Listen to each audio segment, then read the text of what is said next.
I'm Ford Fischer here for News to Share, and I'm here with Augustus Invictus, the Libertarian Senate candidate looking to replace Rubio's seat in Florida.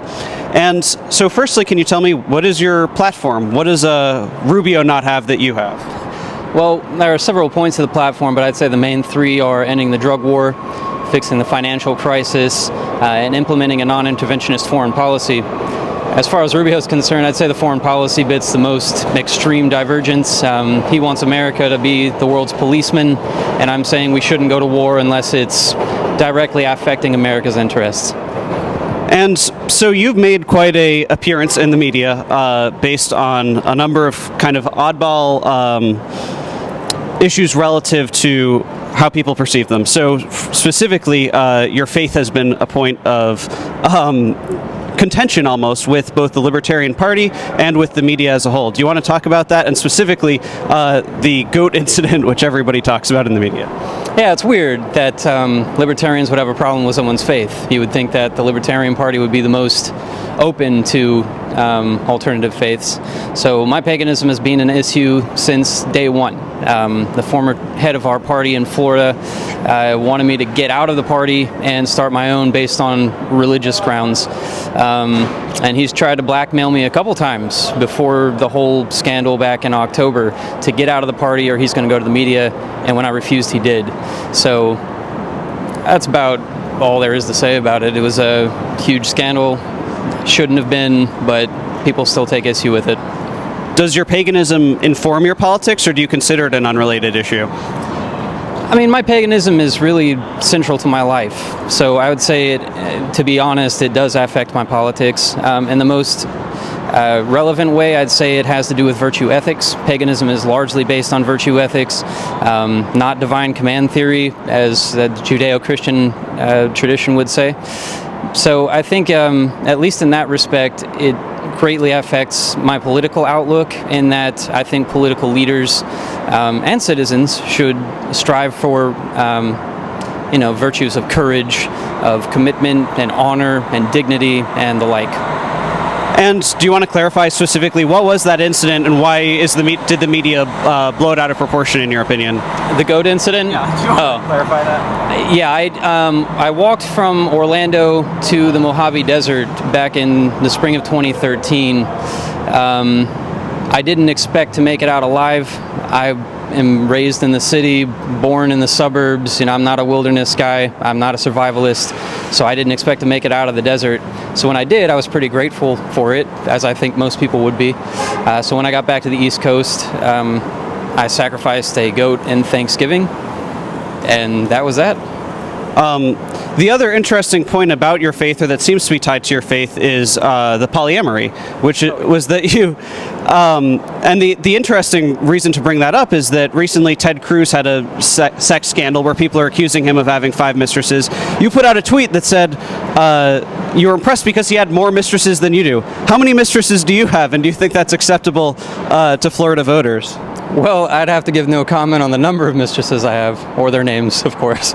But yeah, my hat's off to Ted Cruz. That's amazing that he could do that and still profess to be an evangelical Christian. I don't think polyamory is necessarily tied to paganism. I'm pretty open about mine, just because, when you're getting crucified for a goat sacrifice and whatever other stupid crap is going on in the media, polyamory is really, who cares, And I've never professed to be a Christian, so that moral standard does not apply to me. And even if it did, I would point to the Bible. I think Ted Cruz should point to the Bible and say a lot of people had multiple wives. That was the way of the world back in the day. This whole one man, one woman thing is a pretty modern invention, so I really don't see all the fuss. Do you think that voters will see the fuss? Yeah, well, it's a marked reality that American voters are by and large Christian, conservative Christian, and that they are offended by things like that. So, I guess the question is, do you care that your leaders are competent, or do you care that they are not sleeping with more than one woman?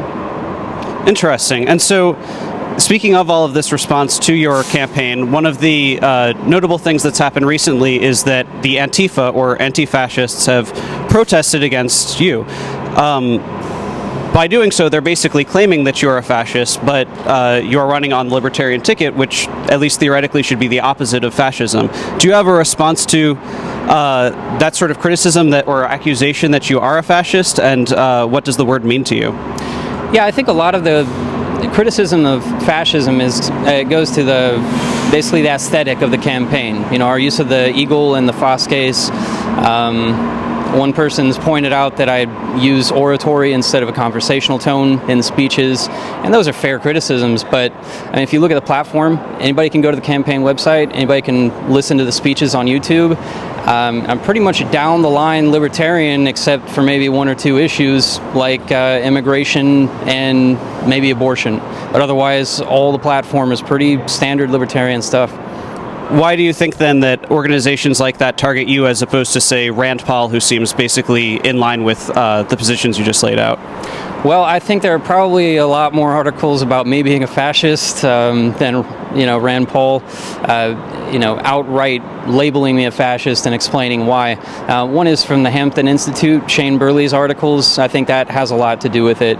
And like I said, a lot of Burley's criticisms, they're right. I can't argue with them. I mean, I'd say I take a little more subtlety to those things, but I think a lot of people just take that and run with it. And a lot of it goes back, to Adrian Wyllie's resignation last October, when he made his laundry list of reasons why he was resigning to protest my campaign. One of them was that I was a fascist recruiting neo-Nazis into the Libertarian Party. So a lot of people look to that and say, well, I mean, if this upstanding man is quitting and he's saying all these things, then they must be true. So I think that's a basis for a lot of it. So again, if they're not true, where is that perception coming from? From Wyllie, I mean, the initial impetus behind all of it, I honestly think it was a religious dispute. Like I said, in his first email to me, he said, get out of my party, go start your own based on your religion. Went through a lot of my YouTube things. I do a lot of poetry recitations. I used to be editor-in-chief of a poetry journal, and I do a lot of work with or surrounding Ezra Pound, who was admittedly a fascist. So I think that might have something to do with it, but really I couldn't tell you.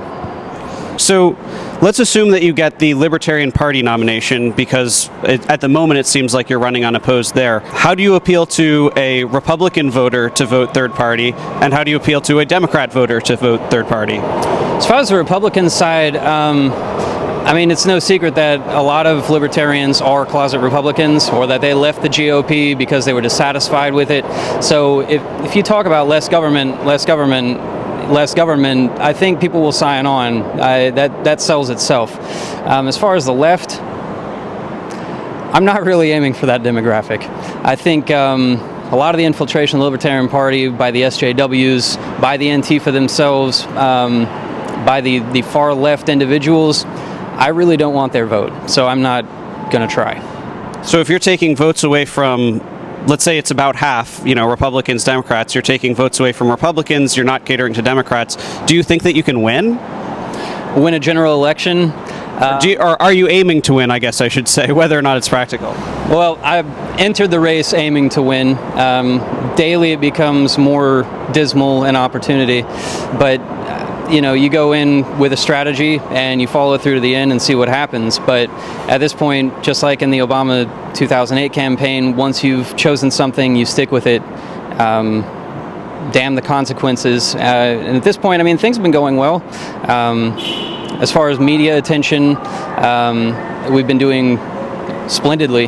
But as far as party support and money, those things are always hard for third-party candidates. So really, even if I could do it all over again, I wouldn't change a thing. Have you found any support from anywhere unexpected? Yeah, we found a lot of unexpected support. The black metal scene, for instance, 100% support, all across the board from the musicians. Some biker groups, tattoo artists, I mean, just the subculture that nobody aims for politically because they are apolitical and tired of the system, those are the people supporting the campaign by and large. And how do you reach them? Do you think that your campaign is a form of art, or are you a politician at heart? No, I'm an artist at heart. I think politics it's a medium. How do you reach them? To answer your question, I'd say social media works a lot, and everything's on the internet these days. I have appeared on a couple metal albums at this point, either making speeches or just doing spoken word, so that gets it out there. But like I said, a lot of the musicians are really supportive of the scene, so it's a collaborative effort, a collaborative artistic project at this point. Along the lines of art, you had released your LSD journals, so that may attract many artists. Again, do you think that you can actually attract votes? You can get a net positive on votes rather than a net negative on votes, openly talking about drug use? Yes, I do. For one, because this is America and there is no such thing as bad publicity. So anything that raises your profile, and politically speaking, that's a good thing. But on the other hand, I think a lot of people are very dissatisfied with the system. Everybody knows that every politician in this city has done drugs. Everybody knows that every politician in this city has had a mistress. So I think people are sick of them trying to cover it up and playing the choir boy. And if someone comes out and says, yes, I have done these things, it can't hurt. It certainly can't hurt worse than we've been attacked in the media already. So comparatively, having mistresses and doing drugs are not negative things while running for office. Right. I think it'd be a lot worse if I said, I want to help Israel nuke all their surrounding countries. Or, I want to, implement a total welfare state and go pure communism. I mean, those are bad things for a politician to say. Saying I've done drugs and slept with women, I really don't see that as that controversial unless the media makes it so. And any final thoughts to somebody who has no idea who I've just been talking to? Brief introduction in writing, but basically don't know who you are. What is your sell to the average voter, particularly a Florida voter? Well, I'm Augustus Invictus. I'm running for United States Senate for Marco Rubio's seat. I'd say, again, like we talked about at the very beginning, the main three issues would be ending the drug war, which as a lawyer, that's very important to me. That's actually the entire reason I went into politics, was to shut down the DEA. The other would be fixing the financial crisis, because even if you don't care about the drug war, financial crisis affects all of us, and our children and our grandchildren. And the third would be implementing a non-interventionist foreign policy, because America has been the world's policeman for at least the past 14 years in the war on terror, but also previous to that as well, since the end of the Cold War. So, I mean, like I said, it's basically a down-the-line libertarian platform. So if you're tired of the Democrat-Republican game, I'm basically the only chance you have in Florida. All right, thank you very much. All right. Senate candidate Augustus Invictus.